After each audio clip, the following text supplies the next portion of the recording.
था वो भी आके तारीफ कर चुके हैं, तो ये जब आएंगे तो इंशाल्लाह ये भी तारीफ करके जाएंगे। Thank you very much. हाँ ठीक है, आजाद करे थे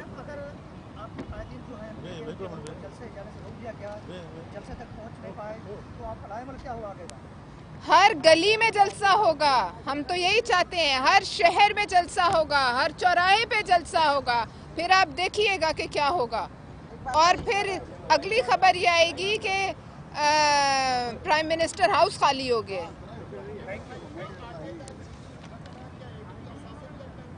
मैंने आपको कहा कि इस मुल्क के तमाम असासे न्यूयॉर्क के रोजवेल्ट होटल से लेके पाकिस्तान तक तो गैर महफूज हैं ही हैं।